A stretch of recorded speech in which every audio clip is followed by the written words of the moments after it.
this week's episode of this SWAU Conversation with the Stars, we've got a great star. He has starred in Prey, Legends of Tomorrow, Fire County, Peacemaker, and we are here to talk about Chapter 3 of Bucketheads. It's a wonderful Troy Mundle. Troy, welcome to the show, sir. Well, thank you very much for having me again, Brian. I appreciate the second tour with you today. Do you know what? It's an absolute pleasure, and this show, Bucketheads, is just astonishing. It really, really is, because I've been a fan of Star Wars for I think the same as everyone else since I was a little kid, and to watch something like this on YouTube, I've got to say, is shocking in the good way, because you would think a fan-made sort of series wouldn't really compete with the big boys over at Lucasfilm. But this show definitely competes. I mean, if you could give us a bit of a rundown of, I know it may be a few years since you actually filmed it, because they take a lot of time with post-production, but give us a bit of a rundown of what Bucketheads is all about. Bucketheads, yeah, it started off quite a long time ago, way back in 2017, when Marco Basso approached me about playing one of their stormtroopers, and they kind of had their idea about. And as you already know, it was Bucketheads the film. And then after that was finished and it kind of went into circulation, it was so good and it generated so much excitement. And the crew that have been with them for a while, everybody wanted more. They wanted to participate more. They wanted more of a storyline. So then what they did is they put together Buckethead the series. And I was actually just looking back through our last interview that we did. It was September of 2022. Wow. Yeah, so it's been a couple of years. I think at that point in time, the movie had been out, but I think that Bucketheads the series was just getting started, if I'm not mistaken. Yeah. So initially it was supposed to be shot all in one go. And because of course, crowdfunding and the special effects, I mean, you've seen them. Those don't come very cheap, and they do take a lot of time. It's been split up into different chapters. But what Bucketheads does is it takes the Star Wars story and it takes it from the Imperial side of the view as opposed to the Rebel side of the view. And it's stormtroopers have long held fascination with a lot of people. And I know it's probably a lot of people's childhood dreams to put on a kit and to kind of walk around in a stormtrooper outfit. So having the opportunity to do that for the last several years has been like a childhood dream come true. And this show, honestly, I mean, I want to treat everyone to the trailer. So if it's all right with you, Troy, we're going to play the trailer and we're going to watch the trailer for Chapter 3, which is the new one coming out. So here we go. You don't believe in the Force, do you? I'm a soldier. I believe in the Empire. This is a suicide mission. We need to go! Now! Do you think the Emperor himself would be talking to us if it wasn't important? You have your role to play in this, Captain. Make it look convincing.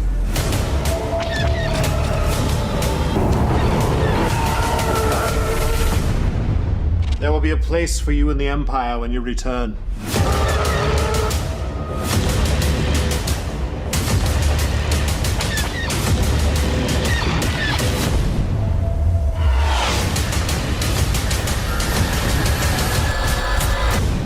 The Empire will destroy everything you have left.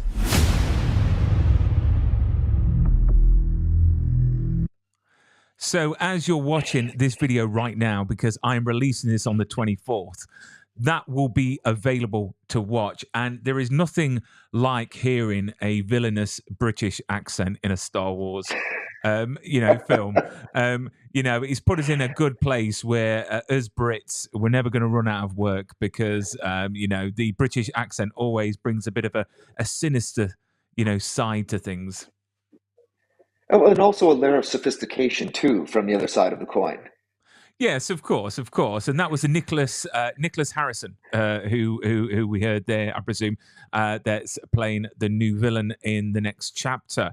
But let's rewind, because the viewers of SWAU may not know, but obviously when you took on the part of Torin, this series of film, this company Transmute, it's not a profit, or They don't get profit. This is all people from the industry to use their talents as a bit of a love letter, I suppose, to Star Wars and to put on their CV. So, getting involved, I mean, did you realize that this was a sort of a non-profit sort of project?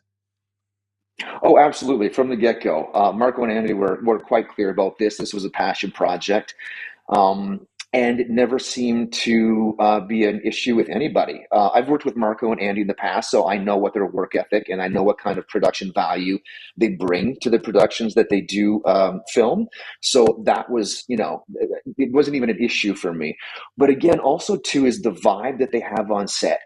People are working their 50, 60-hour weeks, and then they're showing up on a Friday, and then we are shooting all weekend long, and then people go back to their regular jobs, and they're almost more energized on a Monday morning than if they would have stayed home because they're just doing what they love. It's just a fantastic project, and Star Wars has just always been a fascination for so many people, and people just love it. And the great thing about this series, it's showing a different side, as you mentioned right at the beginning. It's showing the side of the stormtroopers, and I know that in a Star Wars film, we did see a little glimpse of that. I just find it really fascinating because it's something that we don't really think of. We see all these stormtroopers, and we know in the Clone Wars are all clones and everything like that. But stormtroopers, this show has definitely put a bit of humanity behind those helmets, and I want more. I want Star Wars to actually listen to this and think, you know what, this is where we need to be going. Forget these spin-offs like the Skeleton Crew and stuff like that. They need to be doing a series around the Stormtroopers. What do you think, Troy? I mean, I think it would be a great idea. It just gives a different facet. No matter what you kind of talk about, whether it be stormtroopers or the rebels, there's always going to be, people who are excited about it. People who have a little bit more opinionated views of it. But we did get a glimpse with Finn, which was his character name, and it kind of show that inner turmoil. I think he got hit by an explosion. He was close to an explosion, and it kind of, knocked him into a different frame of consciousness. But with Bucketheads, it goes into a little bit more of a deeper psychological complexity with how the stormtroopers post Clone Wars are viewing their side of the story and what kind of inner dynamic that they're wrestling with, apropos or vis-a-vis to what the rebels are going through. So it just offers a different perspective on the Star Wars universe and a different storyline to go down. I mean, do you feel the stormtroopers are the baddies in the stories, or are they just, on? Because I always think that, because, when there's two sides of any war, we always think that the other side is bad, and then that side thinks the other side are bad. So, are stormtroopers really bad, or they're just misunderstood, or they're just following the wrong people? That's the age-old question. The way the Star Wars universe is portrayed, it is good versus evil. But in all of the acting classes that I've taken through all of the great teachers, a bad person in a story doesn't think they're bad. They just have a point of view. And when you're taking on a character that is considered a criminal or a villain, you can't judge that character, because then you're going to be affecting the performance of it, of that person. So from the point of view of the character is right until perhaps, like in Finn's case, he gets the explosion, he gets his head, concussed, and then he starts to view the world through a different lens. But until that happens, you are viewing that lens through whatever may have affected you up until that point in your life, which is kind of what Bucketheads is going down that train track. Yeah. And what do you like about your character's arc? Because we see from the journey, that turmoil, that inner turmoil, we can see in your face. So what's been the most enjoyable part of it? And what could we expect in chapter 3 without spoiling anything? So I think, with Torun, given his backstory, he is very firm and ardent in what his opinions are and how his views are and how he lives his life and his principles. And then, as you can see, it was chapter 2 where you start to see a little bit of inner turmoil going on, because he's not too sure that he agrees with the way the Empire is running their business, so to speak. especially with the drawing of the stones. Now with chapter 3, there's really nothing that I can say because I know it's coming out tomorrow, and I don't want to poison anybody's view or do any spoilers. But essentially, the ways that the boys have made this series is that this should have been one entire episode. So what they wanted to do is give people like an hour-long episode. But again, just because everybody's doing it, it's nonprofit and everybody's volunteering their times, it's taken a little bit longer to do. So essentially what you're seeing is episode 1 of an 8-episode arc. So really, even though we're coming up on the 3rd chapter of Bucketheads, this is just the tip of the iceberg of all of the turmoil and the complexity and the character arcs that should be, coming to fruition. So we're just kind of like at the tip and the starting of that arc. So hopefully, the boys come through with a little bit of money, because it would be amazing for not only for us, but also for the audience to be able to see that full 8-episode arc that they have planned. Yeah, because it doesn't happen overnight, because this started in 2018 with the 501st Garrison, over a weekend, which I think is just a great start of a story. But it takes time, I suppose, post-production. So chapter 3, how long ago did you film that? Was that quite a while ago? Chapter 3 would have been shot in the early days of January, I believe, 2023. So that first week of January. Excellent. I mean, it looks like a great cast. You've got Victoria as well, which is a fellow Brit. I mean, what is it like? I mean, she's mentioned in her bio that the one thing she likes about Bucketheads is not only it's a great cast, but it's a safe environment to be in as a performer as well. So can you talk about what it's like to be on set, and what it's like behind the camera when you're not shooting? What's the environment like on set? Environment is like a family, and it has been that way. With anybody knows, you get one little drop of toxicity in there, and things can like go into the dish pretty darn quick. So the boys are very good at making sure that the people that they bring on set are friends of a friend's, or they come highly recommended. And usually it's great. And also with Victoria, we had the opportunity, we actually took classes together for about a year before her getting cast in the role. So we actually had that year of, we've done 3 or 4 scenes together in class before we actually acted together in Bucketheads. So we had all of that history together. And then, when the camera's not rolling, we are just making sure everybody's okay, talking to everybody, having a seat, chatting. Everybody's always in good spirits. And it's just, like I said, it's a family atmosphere, and everybody loves to just partake in this on the weekends. And that's why it makes such good viewing. I mean, you can tell it's a labor of love. I mean, being on set and being around all these special effects. I mean, how much of it is practical and how much of it is post? Because I know a lot of people will be watching it thinking, did they do it the old school way, or was it all special effects? Right. They actually did, like, for the size of production and being this independent, they did, like, I would almost say 90% practical. Like in chapter 2, when we're in Coruscant, we're going through the hallways doing our SWAT clean of the room downstairs. That's all practical. So they actually had a set in Langley, and they spent months building all of those corridors. Inside of the Soteria, that's all practical. So they actually have a life-size Soteria that we worked inside. That was all practical. Obviously, the exterior space is all SFX. And then also when we're in the Star Destroyer and we were talking about our past, the people who died on the previous Death Star, that's obviously VFX, but everything else it's all practical. I mean, I know we've spoken about this before, and I know that a lot of people are going to want to know this. Can you just describe what it's like to be in a Stormtrooper's suit of armor? So what a lot of people don't know is, I think I said this before, is when you're watching A New Hope and you watch the Stormtroopers going down the corridors, they kind of walk like this. And I could never figure it out until I put a Stormtrooper kit on. And I realized it's because you can't move in those things because the plastic comes so close to the joints you can't actually bend a lot. And during the weekend, the first weekend that we did the Bucketheads film, I did have a lot of stunts to do in the kit. And when I came out, all of the guys in the 501st, they call them armor bites. And I didn't know what they were talking about when we were talking about armor bites, but it's where the two pieces of plastic will, pinch on your skin when you bend it. So by the time the weekend was done, I looked like I'd been through an MMA fight because I had bruises and blisters all over my joints and all over the place.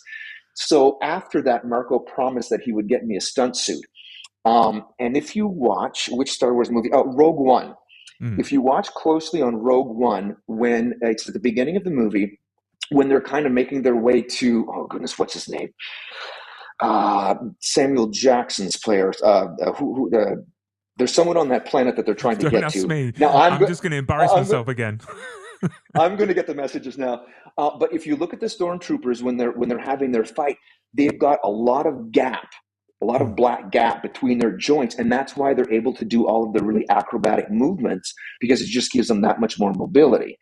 All that being said, being inside of a stormtrooper kit, and when you have the mic system set up that makes you sound like a stormtrooper, again, it's exciting and it makes you sound like, it's like being a kid on Christmas morning. I can only imagine walking around and just with that mic effect as well. I mean, did you ever bring the kit home and just mess about and play tricks on people? Please say you did. No. There was one time we did have the kits, but it was very earlier on, and I can't remember where we were. But the second people see a stormtrooper kit, it's like moths to a flame. They just can't help themselves. But going over and checking it out. But no, I still have the kit. Marco's keeping it because they had one specially made for me besides the stunt kit that was a little bit bigger.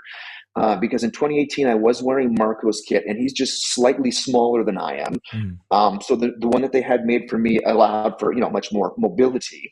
But no, it was absolutely fantastic. I mean, from the actual writers and directors, which I've had on before as well, you can just tell the amount of passion that they've got for this and how well they want to do it, and it clearly shows on screen. So what's the plan then? So this is chapter 3. I mean, if you've got a plan to do chapter 4 and 5, can you talk about that? Can you say that it's happening and we're gonna have them later down the line? It's all financial. The scripts are written. They have everything in place. It's just a matter of whether they can, because they've set the bar so high now that you can't do anything that would be less quality than what they've already produced. And I mean, they would never do that to begin with. Like if they are going to do episode 2, which would be technically chapter 4, they would want to make sure that they are putting out something that is worthy of the fan base that they have created and that they have kind of like set the expectations for. So yeah, if I won the Mega Millions down in the States, which is usually a couple $100 million, I would gladly fund the project to completion.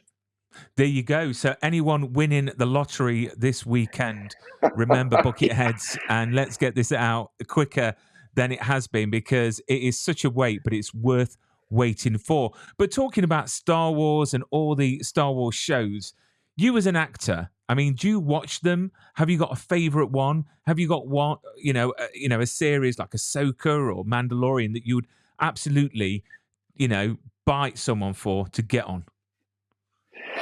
I'm a really big fan of the original 3. For me, those are the gold standards. Besides the original 3, I think my second favorite would be Rogue One.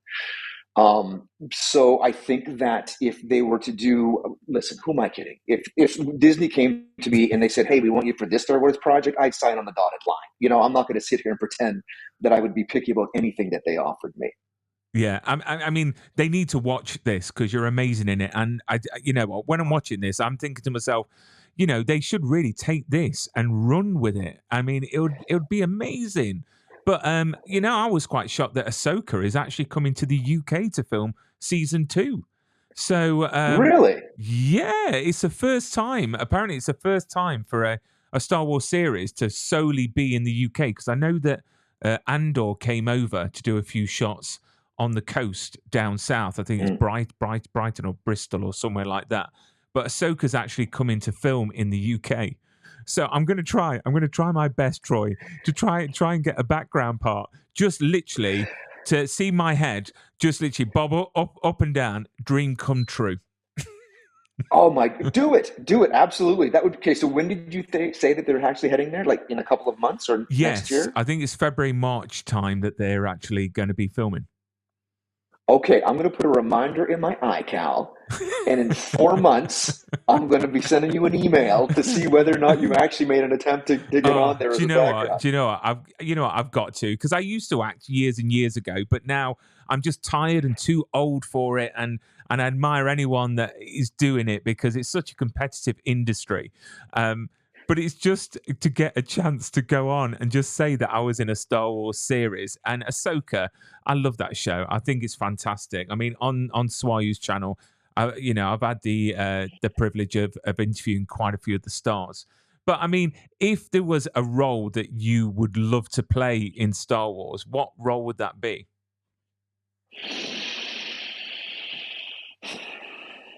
I think it would have to be on the Rebel side, to be quite honest with you. I think so. For some reason, I've always wanted to wield a lightsaber. So if there's, room for perhaps, a Jedi on there, or I think I would love to do that. I mean, don't get me wrong. I don't know if you've seen Skeleton Crew yet, but I'm not going to put it down too much. But yeah, it's not my cup of tea. I was a bit disappointed, and I know there are a lot of people out there that's going to be commenting right now saying it's the best thing since sliced bread. But for me, not very good. But let's hope that they actually develop more stormtroopers side of things, because I think that's an area that they haven't explored, and that could open up to so much. It really could. Yeah. So let's do that, and then all these garrisons around the UK and Canada and America that go out, they will be so popular. It will be fantastic. But what is next for you, Troy? Because you keep yourself busy. I don't know if you can talk about anything that you've got coming up. I mean, I'm going to throw some things out there like the Viking and Washington Black. I don't know if these are like top secret where like you can't talk about it. Can you mention anything that you're up to at the moment? Right now, I do have a couple of projects that are coming out. The one thing that I can talk about, it's a Canadian series called Allegiance.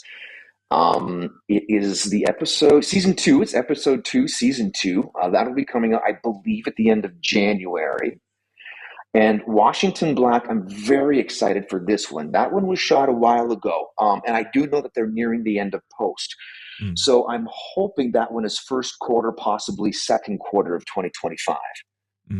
And I don't know if you've started the Viking. I don't know. It's on your IMDb, but it's got you cast with Lisa Chandler, who I've also spoken to as well, and she's an absolutely wonderful actress from Billy the Kid that she's in recently, and then the one with Nicolas Cage, which was an awful film to watch. I felt sick afterwards. I don't know if you've seen it, but no, I have not. No, it's quite an obscure film. He plays like a serial killer, and it's literally off the wall. It really, really is. But then obviously we've got those to look forward to, and chapter 3 that's releasing today. So if you're watching this video, check it out. It's obviously Christmas. It's Christmas Eve as you're watching this video. So Troy, what have you got planned for Christmas? Are you a man that goes all out, or are you quite a reserved gentleman that just likes to relax and put your feet up a bit? I would probably say I'm halfway on the dial, like a 6 or a 7. So no, it's like I said, we just landed here from the East Coast, so we're going to be doing a nice intimate family Christmas, and then in a couple of days heading back down to Los Angeles, and then it'll be back to business as soon as I get there. I know, because there's no, here in the UK we have Boxing Day and we stretch it out for a whole week, but over the pond it just feels like it's one day. That's it. Let's get back to work. It kind of is, to be honest with you. Yeah. It used to be, back in the day, it was a bit more drawn out. But now, like next day after Christmas, people are returning stuff or looking for deals or, doing some different shopping. So it's a little bit different now. And before we bid farewell, I mean, why should people watch Bucketheads? Why should they take the time out? And of course, this is chapter 3, so they've got quite a few others, so they can binge watch, which I think is fantastic. Why should they watch Bucketheads? Bucketheads, they should watch Bucketheads because it's a completely different story. It comes from the Imperial side, and the special effects are absolutely, I mean, they're premium grade, they're professional grade, and the storyline is fantastic. So I would highly recommend checking out Bucketheads. Excellent. And I completely agree. It's one of the best things I've seen for a long time.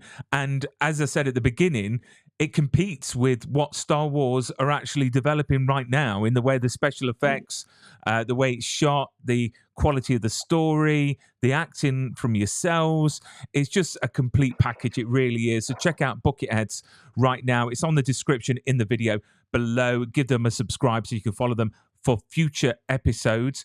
But Troy, thank you so much for coming onto the show for a quick chat about Bucketheads and a bit about Christmas. Take care. And look after yourself, my friend. Thank you very much, Brian. Merry Christmas to you as well. And again, thanks for having me on.